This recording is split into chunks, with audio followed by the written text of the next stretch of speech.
반갑습니다. 오늘 하나님의 선물이라는 제목으로 함께 은혜의 말씀 나누기를 원합니다. 영국은 청소년에게도 복권 판매가 가능하다고 합니다. 그래서 영국 역사상 10대 중에 가장 많은 당첨금을 받은 사람은 16살에 무려 32억 원을 받은 이 사진 속의 주인공입니다. 이 친구가 32억 원을 받았다고 합니다. 그런데 당첨 후 약 10년이 지난 후 이 소녀는 소방관인 남편과 아들 하나를 두고 아주 소박한 삶을 살고 있다고 합니다. 왜냐하면 갑자기 엄청난 돈을 받게 된 소녀는 방탕한 생활로 술, 담배, 심지어 마약까지 손을 댔고 나중에 정신을 차려보니 남은 돈은 고작 수중에 338만 원뿐이었다고 합니다. 그렇게 모든 것을 다 잃고 난 후 그녀는 이렇게 말했다고 합니다. 지난 10년 동안의 삶보다 지금의 평범한 삶이 더욱 행복합니다. 이제 아이들이 비싼 물건을 갖기 위해서는 생일이나 크리스마스를 기다려야 한다며 돈의 가치를 알게 된 게 너무 기쁘고 이제 직업도 있고 돌볼 가족도 있어 행복합니다. 지금은 세상에서 가장 비싼 인생 경험을 했다고 생각하며 지내고 있습니다. 몇 년 전 한 기관에서 한 달에 얼마 정도 벌면 행복할 것 같습니까? 라는 질문으로 조사를 한 적이 있다고 합니다. 얼마를 벌면 행복하다고 생각을 할까요? 그때 응답한 사람들이 평균적으로 말한 금액은 대략 400만 원이었습니다. 이게 지금으로부터 약 한 7년, 8년 전에 조사했기 때문에 아마 지금으로 따지자면 제 생각으로는 아마 500만 원에서 600만 원 정도가 되지 않을까 싶습니다. 그런데 얼마를 벌면 행복할 수 있을까 보다 연구를 통해 확인된 더 중요한 사실은 돈을 더 많이 벌면 벌수록 그만큼 더 행복해질 거라고 사람들은 생각하지만 실제로는 그렇지 않다라는 사실입니다. 400만 원을 벌던 사람이 800만 원을 번다고 해서 2배 더 행복해지는 것은 아니라는 뜻이죠. 그러니 행복해지려고 돈을 더 많이 그렇게 아등바등해서 벌 필요가 없다라는 사실입니다. 그런데 32억을 가졌을 때보다 고작 338만 원만 남은 지금이 더 행복하다고 말하는 이 소녀의 이야기를 들으면서, 그리고 수입이 많아져도 그만큼 더 행복해지는 것이 아니라는, 그래서 행복해지려고 애써서 돈을 그렇게 열심히 많이 벌 필요가 없다는 조사 기관의 발표에도 불구하고 이 이야기를 듣는 우리의 속마음은 어떻습니까? 여러분은 이 이야기를 들으면서 어떠한 생각을 하셨습니까? 요즘 우리는 큐티로 계속 전도서 말씀을 묵상하고 있습니다. 전도서를 통해 솔로몬 왕이 계속해서 반복해서 말하고 있는 내용이 무엇입니까? 그 많은 돈 가져보고 왕의 자리도 올라가 보고 아름다운 여인과도 살아보니 어떻다는 것입니까? 우리 전도서 1장 2절 말씀을 우리 다 함께 한 목소리로 봉독하시겠습니다. 시작. 헛되고 헛되며 헛되고 헛되니 모든 것이 헛되도다. 솔로몬이 뭐라고 말하고 있습니까? 헛되다. 헛되다는 말의 정확한 뜻은 한겨울 추운 날씨에 나오는 입김을 말합니다. 오늘처럼 추운 날씨에 밖에 나가서 후 불면 나오는 그 하얀 연기가 금세 사라지는 것이 바로 이 헛되다라는 말의 본래의 뜻입니다. 그러니 돈, 왕의 자리, 아름다운 여인, 좋은 집, 그 모든 것을 다 가져보고 누려보니 이 입김처럼 순식간에 사라지는 것과 별반 다르지 않다. 그러니 그것 좀 더 많이 가지려고, 더 높은 자리에 오르려고 그렇게 아등바등 살아가지 말고 그렇게 해 아래 것에 집착하지 말라고 솔로몬이 전하고 있는 것입니다. 그런데 이 솔로몬의 말을 듣고도 아주 솔직히 어떠한 생각이 드십니까? 아, 진짜로 헛된 것이구나. 좋은 차, 좋은 집, 좋은 옷, 높은 자리 누가 주더라도 절대 받지 말아야지. 높은 자리도 쳐다보지도 말아야지. 이런 생각이 드시는 분 계십니까? 조집사님, 이런 생각 드십니까? 설교 준비를 하기 위해 오늘 본문의 말씀을 반복해서 읽고 또 전서 전체의 말씀을 계속 묵상하면서, 그리고 그렇게 묵상하면 할수록 솔직히 제 마음 가운데 드는 생각은 그래도 한 번쯤 가져보고 싶다. 32억. 그래도 한 번쯤 당첨돼봤으면 좋겠다. 그 복권. 그래도 한 번쯤 올라가 보고 싶다. 남이 부러워할 만한 저 높은 자리. 이거였습니다. 저만 이런 생각을 하고 있나요? 이런 생각을 저만 하는 저만 속물입니까? 저도 저만 그런 건가, 저만 속물인가 궁금했습니다. 그래서 확인해 보려고 가장 가까운 사람, 아내한테 물어봤습니다. 제 아내가 뭐라고 답했을까요? 뭐라고 답했을까요? 부럽다. 나도 한번 가져보고 싶다. 근데 이 사람은 저보다 더 심각합니다. 32억도 필요 없고 그냥 1억만 있어도 좋겠답니다. 역시 부부는 일심동체, 그렇죠? 끼리끼리 만나는 겁니다. 근데 저희 부부뿐만 아니라 아주 솔직히 부러워하고 가져보고 누려보고 싶다는 생각이 우리 모두의 마음 아닙니까? 아무리 솔로몬이 헛되다고 이야기해도, 로또의 저주 이런 이야기를 해도 욕심이 생기고 뭔가 부족함을 느끼고 만족하지 못하는 것이 우리의 솔직한 마음 아닙니까? 오늘 말씀도 이러한 우리 인간의 실존에 대해서 분명히 이렇게 말씀하고 있습니다. 10절을 제가 봉독하겠습니다. 은을 사랑하는 자는 은으로 만족하지 못하고 풍요를 사랑하는 자는 소득으로 만족하지 아니하나니. 돈을 좋아하는 사람은 돈이 아무리 많아도 만족하지 못하고 부를 좋아하는 사람은 아무리 많이 벌어도 만족하지 못한다는 이 말씀이 바로 우리를 놓고 하고 있는 말씀 아닙니까? 효암학원 이사장을 지내신 최형국이라는 분이 계십니다. 지금은 소천하셨는데요. 그분은 큰 사업을 일구어서 많은 돈을 벌었지만 결국은 모든 재산을 다 사회에 환원을 하고 교육 사업에 전념하셨던 분입니다. 그가 생전에 인터뷰에서 이런 말씀을 하신 적이 있다고 합니다. 제가 그대로 인용해서 읽어드리겠습니다. 사업을 해보니까 돈 버는 게 정말 위험한 일이었습니다. 사람들이 잘 모르는데 돈 쓰는 재미보다 몇천 배 강한 게 바로 돈 버는 재미입니다.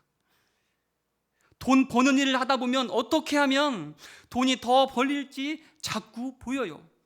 그 매력이 어찌나 강한지 아무도 거기서 빠져나올 수가 없습니다. 어떤 이유로든 사업을 하게 되면 자꾸 끌려드는 거죠. 정이고 나발이고 삶의 목적도 다 부수적이 됩니다. 중독이라고 하면 나쁜 거라는 의식이라도 있죠. 이건 중독도 아니고 그냥 신앙이 됩니다. 돈 버는 게 신앙이 되고 권력이, 명예가 신앙이 되는 것입니다. 이분의 말씀처럼 지금 아주 많은 사람들이 돈 버는 재미에 푹 빠져 있지 않습니까? 아니면 더 많은 사람이 나도 한번 돈 버는 재미를 느껴보고 싶다고 그러한 생각으로 그렇게 치열하게 오늘 이 순간에도 살아가고 있지 않습니까? 그런데 우리가 원래부터 이러한 모습이었습니까? 처음부터 우리가 돈과 명예 그리고 권력의 중독을 넘어 그것을 신앙하는 사람들이었습니까? 절대 만족을 모르는 사람들이 바로 우리였습니까? 말씀은 결코 그렇지 않다라고 전합니다. 원래부터 우리가 이러한 모습이 아니었다라고 분명하게 말씀합니다. 하나님이 천지를 창조하시는 장면을 전하고 있는 창세기를 보면 하나님께서 온 우주 만물을 창조하시고 뭐라고 말씀하셨습니까? 첫날 빛을 창조하시고 둘째 날 궁창을 창조하시고 셋째 날 땅을 창조하시고 그렇게 인간을 창조하실 때까지 반복적으로 하나님께서 하신 말씀이 바로 이 창세기 1장 31절 말씀에 나옵니다. 우리 상반절만 다 함께 한 목소리로 봉독하시겠습니다. 시작.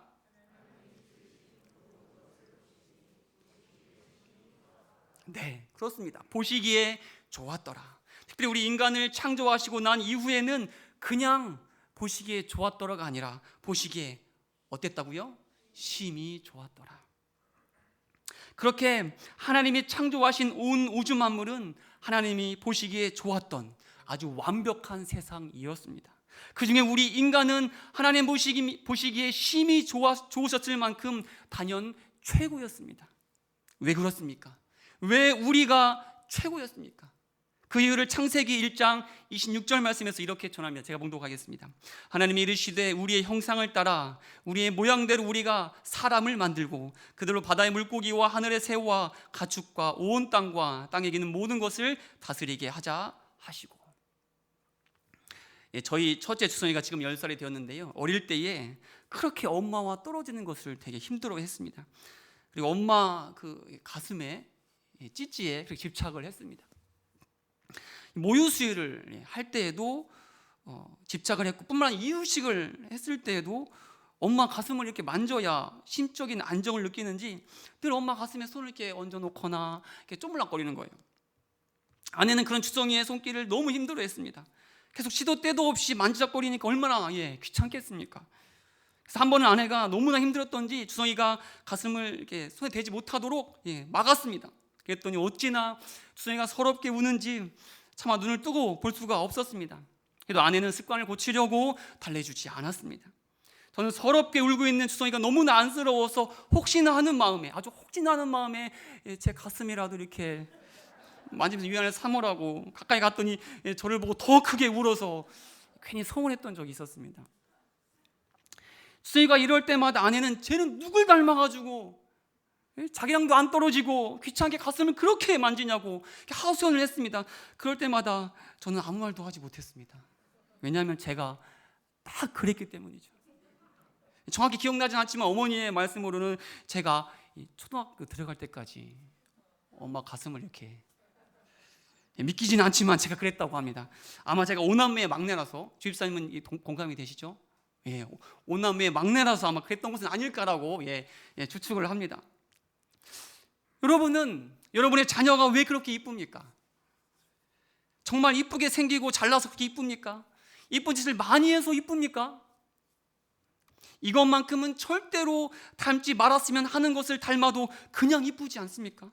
그냥 다 보기 좋지 않습니까? 그냥 보기 좋은 것이 아니라 하나님 말씀처럼 아주 심히 보기 좋지 않습니까? 오늘 창세기 1장 26절의 말씀도 마찬가지입니다. 왜 하나님께서는 우리가 그렇게 심히 보기 좋다고 말씀하셨습니까? 우리가 누구를 닮았기 때문입니까? 우리가 하나님의 형상을 따라 지어졌기 때문입니다. 우리가 하나님을 닮았는데 어찌 이쁘지 않을 수가 있겠습니까? 그렇습니다. 우리는 하나님을 닮은 존재였습니다. 우리의 모습은 욕심에 이끌려 사는 삶이 아니라, 주어진 것에 만족하지 못하는 그러한 모습이 아니라, 원래 우리의 모습은 하나님의 형상을 닮은 존재, 하나님이 창조하시고 보시기에 심히 좋았던 자들이 바로 여러분, 우리였다라는 사실입니다. 그렇다면 이제 우리에게 필요한 것은 무엇입니까? 우리가 하나님의 형상을 닮은 존재라는 사실, 그래서 심히 보기 좋았던 그러한 존재라는 사실을 알았다면 우리는 어떻게 해야 하겠습니까? 바로 그 모습을 회복해야 합니다. 지금의 모습에 실망하고 어쩔 수 없이 나는 속물인가 봐, 나는 어떻게 해도 안 되는 인간인가 봐 절망하는 것이 아니라, 하나님이 창조하신 원래 모습을 기억하고 그 모습으로 회복할 수 있는 우리가 되어야 하는 것입니다. 오늘 말씀은 어떻게 하면 우리가 하나님께서 창조하셨던 본래의 모습으로 회복될 수 있을지 그 길을 알려주고 있습니다. 어떤 목사님의 간증을 어떤 목사님 설교 중에 들었던 적이 있습니다. 이 목사님은 개척해서 힘들게 목회를 하시던 중에 늦둥이를 갖게 되었다고 합니다. 당황스러웠지만 주셨으니 잘 키우겠다고 마음을 먹었습니다. 그런데 정기검진을 위해 찾아간 병원에서 아이가 다운 증후군일 확률이 상당히 높다라는 판정을 받게 된 것입니다. 검사 결과를 받아들고 다시 집으로 돌아오는데 정말로 하나님이 너무나 원망스러웠다고 합니다. 매일 아내와 함께 왜 우리에게 이러한 일이 일어났냐고, 개척한 목회를 감당하기도 너무나 벅찬데 아이까지 이렇게 하시면 어떻게 하냐고 따지며 눈물로 기도했다고 합니다. 그렇게 며칠 울면서 기도하는데 어느 날 기도 중에 지금은 청소년이 된 첫째 아들이 어렸을 때 일이 마치 환상처럼 이렇게 보이더랍니다.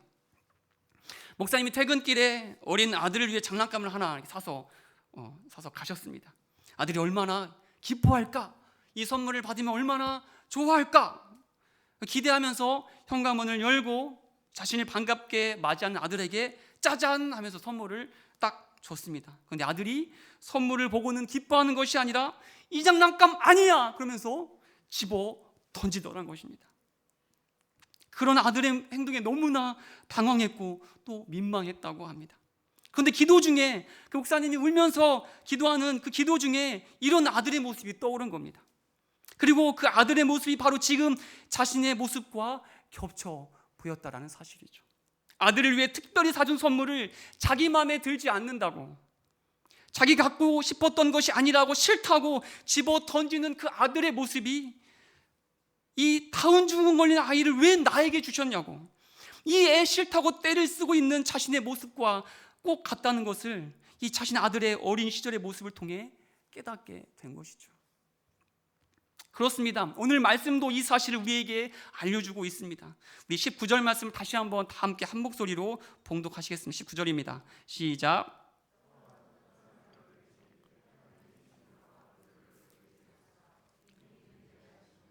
제 몫을 받아 수고함으로 즐거워하게 하신 것은 하나님의 선물이라. 재물과 부여를 주신 것과 또한 수고하여 제 몫을 받아 살아가게 하는 모든 것이 무엇이라고 말씀을 전합니까? 하나님의 선물이라. 하나님의 선물이라. 그런데 많은 재물과 부여를 주신 것이 하나님의 선물이라는 것은 누구나 쉽게 받아들입니다. 그렇지 않습니까? 너무나 감사하죠.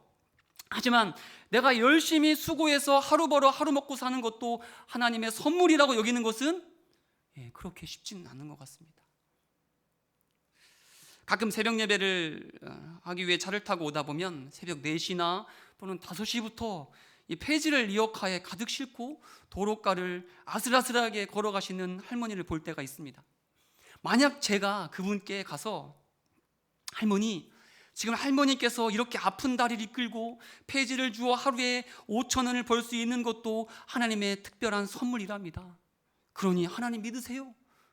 라고 제가 말한다면 할머니가 그런 저를 보고 어떻게 하실까요? 어떻게 하실 것 같습니까? 아마도 할머니께서 리어카에 실려있던 폐지로 저를 때리면서 욕을 한 바가지 퍼붓지 않겠습니까? 왜 우리는 많은 재물과 부유는 선물이라고 쉽게 인정하지만 내가 수고하여 사는 것은 선물이라고, 즐거움이라고 인정하는 것이 그렇게 어렵습니까? 그 이유는 다른 거 아닙니다. 우리의 시선이 선물에만 머물러 있기 때문입니다.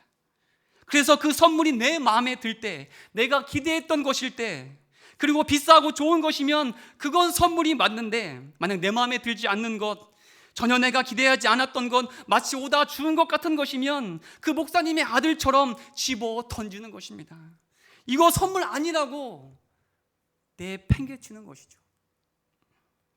그런데 우리의 시선이 향해야 하는 곳은 어디입니까? 어디를 집중해서 봐야 합니까? 선물이 아니라 하나님입니다. 선물이 아니라 하나님입니다. 그래서 오늘 설교 제목을 보면 따옴표가 어디에 붙어 있습니까? 주보 한번 다시 한번 보시겠습니까? 선물이 아니라 하나님의 따옴표가 붙어 있습니다. 하나님. 왜냐하면 선물의 내용이 중요한 것이 아니라, 선물이 내 마음에 드느냐가 중요한 것이 아니라, 선물이 비싸고 좋은 것이냐가 중요한 것이 아니라, 그 선물을 주신 분이 누구냐, 그 선물을 누가 주셨냐, 이것이 중요하기 때문입니다. 그래서 비록 아이가 다운증후군을 갖고 태어날지라도 하나님이 주셨기에 그 아이는 하나님의 선물이 맞고, 비록 하루 벌어 근근히 하루를 살아갈지라도 하나님이 함께 하신다면 그 모든 것이 하나님의 선물이 되는 것입니다. 왜냐하면 그 모든 것을 주신 우리 하나님은 선한 분이시기 때문입니다.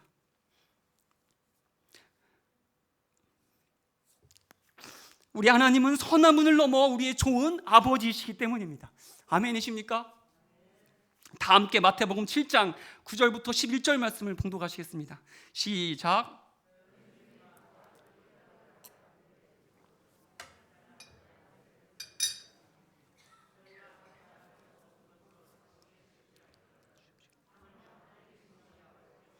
불안한 자에게 좋은 것으로 주시지 않겠느냐. 아멘. 그렇습니다. 우리 아버지 되시는 하나님께서 주시는 것은 무조건 떡입니다. 아멘이십니까? 무조건 생선입니다. 아멘이십니까? 좀 힘드시죠? 지금은 돌처럼 보일지라도 결국은 떡이고, 지금은 뱀처럼 보일지라도 결국은 생선입니다. 왜냐하면 우리 하나님은 참 좋으신 아버지이시기 때문입니다. 얼마만큼 좋으신 분이냐면, 얼마만큼 우리를 사랑하시냐면, 우리를 위해 하나뿐인 아들 예수님을 이 땅에 보내주실 만큼 좋으신 분. 아들의 생명을 우리를 위해 내어주실 만큼 우리를 사랑해 주시는 분이 바로 우리 하나님이시기 때문입니다. 8,000곡 이상의 찬송가를 쓴 페니 크로스비, 이분의 이야기를 아마 많이 들어보셨을 것입니다. 그녀는 태어난 지 며칠 되지 않아 의사의 실수로 눈이 멀었다고 합니다. 어렵게 결혼한 남편과도 일찍 사별하게 되었습니다.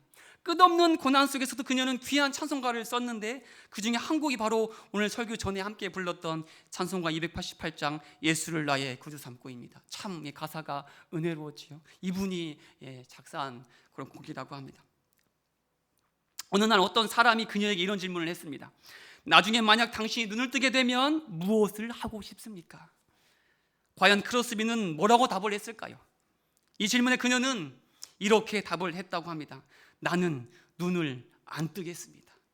그리고 이어서 이렇게 고백했습니다. 나는 눈을 감았기 때문에 눈 뜨고 사는 사람이 보지 못하는 세계를 보고 살았기 때문입니다. 우리 손명희 씨도 혹시 아십니까? 이 사진 속 주인공입니다. 이 손명희 씨도 역시 태어날 때 의사의 실수로 뇌성마비 장애를 얻었고 평생을 휠체어에 의지해서 살아야 했습니다.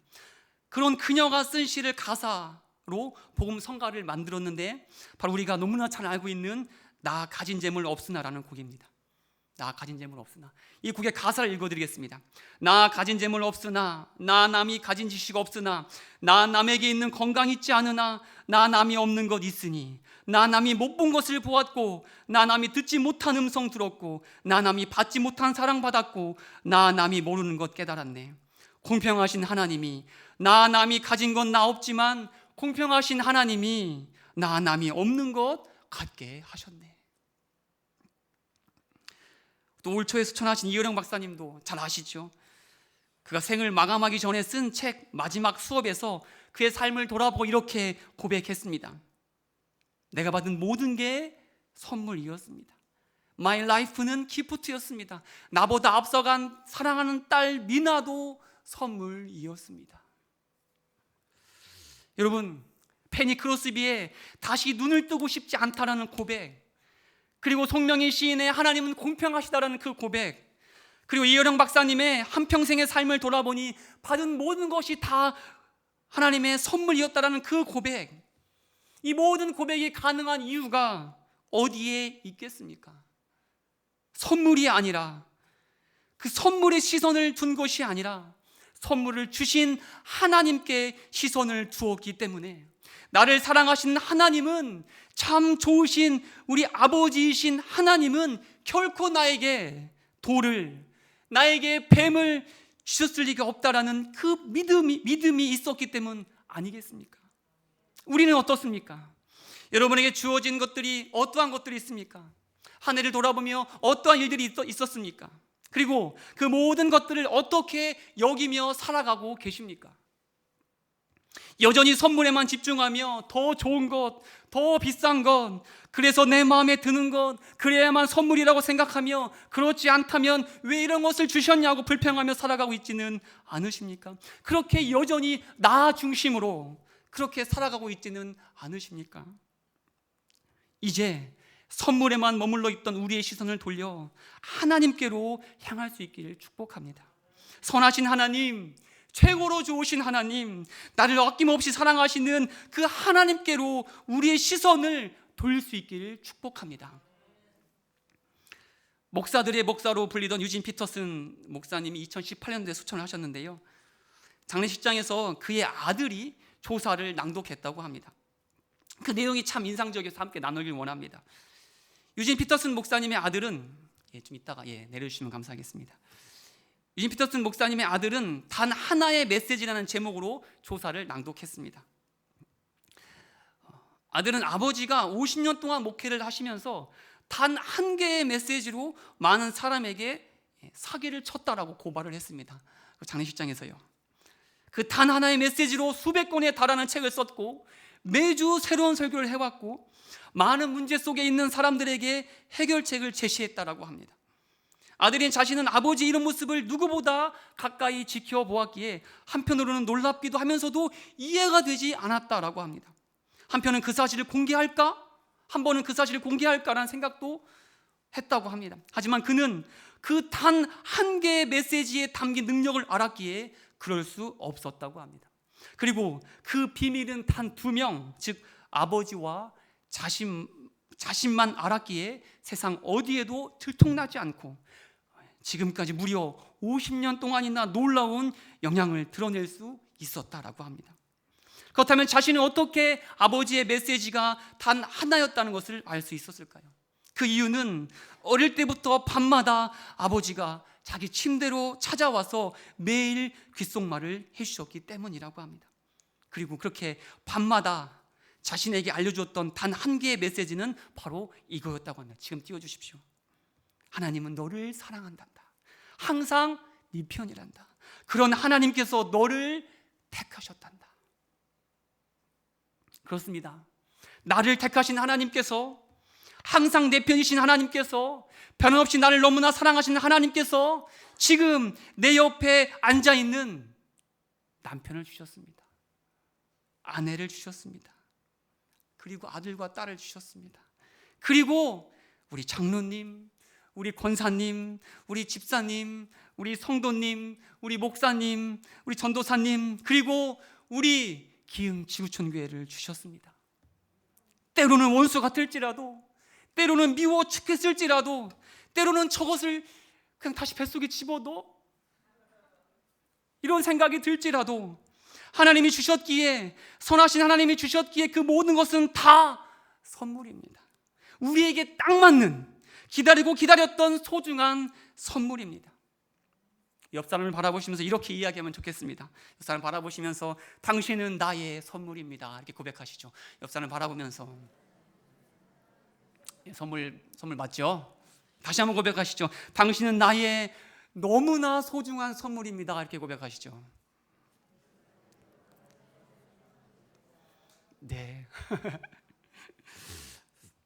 하나님이 주신 이 소중한 선물 더 많이 사랑하고 아끼며 또한 그 소중한 선물을 주신 하나님께 감사하는, 그래서 하나님의 형상다운, 하나님을 닮은 자다운 삶을 살아내는 우리 모두가 될 수 있길 축복합니다. 다 함께 기도하시겠습니다.